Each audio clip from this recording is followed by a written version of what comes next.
We've got another track day at Winton tomorrow, and we're going to go pick up the Nugget now because it's the opposite direction, so we'll get it the night before, and it's pretty interesting weather right now. If we view out the windscreen, it's might be a pretty interesting day on the track, I think.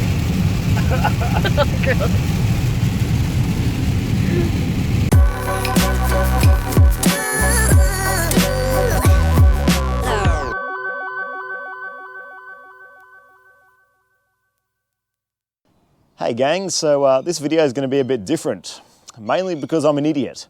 So we had a great day at Winton yesterday. It was fantastic, rocked up. I mean, you saw that little bit of footage at the start of the video. Anything could have happened. It was really sort of touch and go whether it was going to rain, but it ended up being sort of blue skies, not a cloud in the sky. It was perfect. And yeah, we had a full day of filming, and it was fantastic. It really takes up some time. Like it's not just a little bit of hey, I'm going to put the camera on. Like it makes the day twice as long, and it's a lot of effort. So, but I don't mind doing it, and hopefully you guys enjoy it. Unfortunately, before the very last session, my card was full on the GoPro, so I took out the card, put a new one in, and then they called my group. And not paying attention, I left the other card on the roof of the XL, and then went onto the track. So somewhere around Winton, there is a micro SD about this big, with all of yesterday's footage on it. I'm pretty bummed and pretty annoyed with myself, so what can you do? There's nothing we can do now. I do have a little bit of footage from the last session, so I'm basically going to put it together with a bit of a run and show you guys what happened.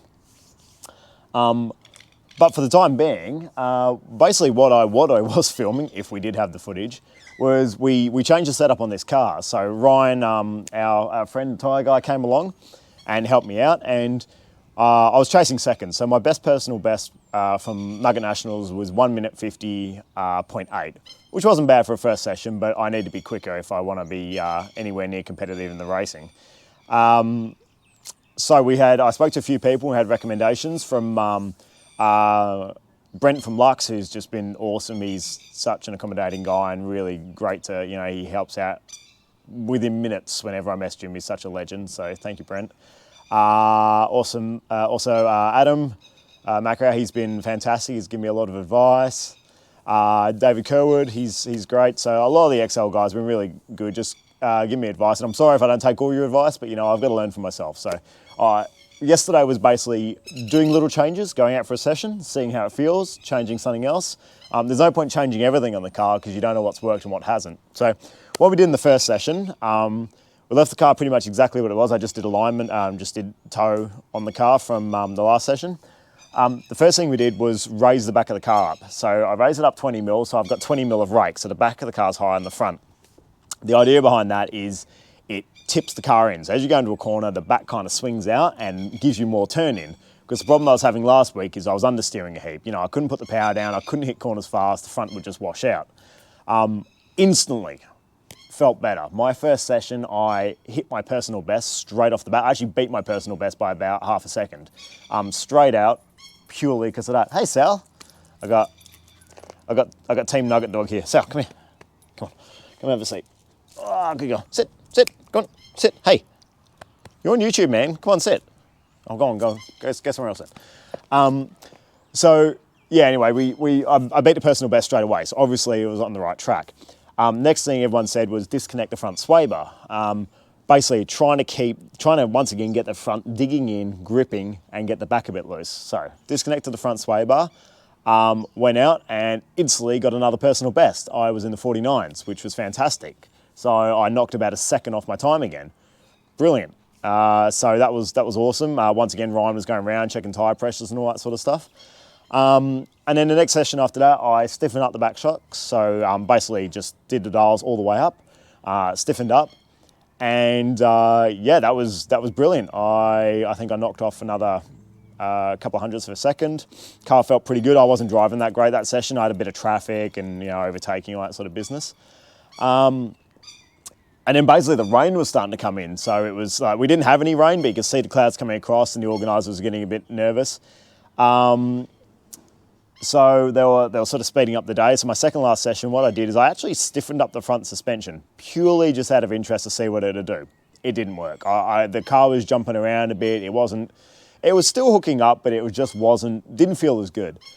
So after that, for the very last session, they threw, a lot of people starting to go home, so they threw all of the groups in together. And so I was a bit nervous because there was some pretty rad cars on the track with me. I then went the other way and actually softened up the front suspension a couple of clicks from standard. Went out, and it was a good long session. I think it was about a 15-lap session, and I ended up getting my personal best. I got a 48 flat, so I ended up knocking off another half a second. Which I'm stoked on. That was great. So I ended up knocking 2.8 seconds off of last week, which is, I think, pretty good. I'm still needing to knock a couple of seconds off to be competitive in the field, but it's a good start. I'm feeling more comfortable in the car, and I think I've got a few ideas of what to do with the car. There's a couple of things slowing me down engine-wise, and the bushes are all shagged, so we'll do the bushes and things like that, and hopefully we'll start gaining another second or two from doing that. On a side note, it was kind of cool to be out there because this was by far the lowest powered car out there, like by far. In the A grade, we had a Ferrari 488, a Porsche GT3. There was one of those brand new 7-litre Camaros or whatever the stupid capacity is. A load of wild cars. When I got on the grid in my group, there was a bloody R32 GTR Skyline next to me. It's a brand new Civic Type R. They've got the lap record around the Nürburgring for a front-wheel drive. What else do we have? A Turbo MX-5. There was a SS Commodore. I was like, holy shit, I'm going to be overtaken all day. Anyway, first session out, I overtook the SS, and then the next lap I overtook the GTR, and then the lap after that I overtook the Type R. And it was pretty much like that all day. I didn't get overtaken once until the very last session when all the groups were in, and I did get overtaken by another GTR. But pretty much, yeah, I was just doing the overtaking, which felt pretty good. You know, I'm not as fast as a lot of the XL guys, but I think a lot of people were shocked on the day to see what a stock engine 1.5 litre buzz box could do against some cars. You know, I was overtaking also GD86s, WRX. I was faster than Evos. I was faster than M3s. Obviously, those cars are much quicker than this car, but it was good to see that my driving was doing this sort of car some justice. So it's pretty cool. Anyway, what I'm going to do is I've got enough footage to put together sort of one hot lap. So I'm going to put that together, and at least you can see kind of how the car was handling. This was at the end of the day when the car was sort of set up great. So at least you can see that. Sorry about the lack of footage. I'm an idiot. But we've got more videos coming up. We'll be doing all the bushes in this, which is absolutely no fun. So you can watch me swear and sweat over that. We'll do the rear sway bar and a few other little things. So let's have a look at this hot lap.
slightly off the front?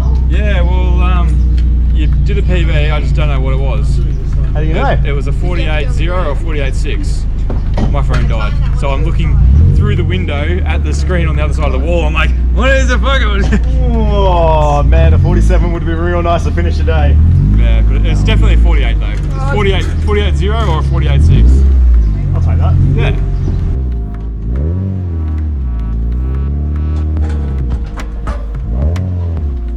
Alrighty, and we're done. He's on the trailer, all good. Got that tiny bit of an oil leak, but I think it's just the O-ring on the dipstick, so that's fine. Yeah, everything else is good. Car's going ripper. We softened out the front, and I think I went a bit quicker. What do we think I got? 48.0 or 48.6. Maybe a 48 flat or 48.6, so whatever it was. I've shaved a bit more time off, so that's pretty cool. Anyway, 2 seconds today, I'm wrapped. Thanks to Meng for organising the event. And thanks to Pit Crew Ryan, just been kick-ass and helping me out and coaching and all that stuff. It's been a wicked day, so I'm not too sure what the next track day is, but we need to do a bit of work on this car. We're going to do bushes, rear sway bar, a bunch of other little stuff, so we'll have some videos coming up. It's not over, not even near over. Let's head home.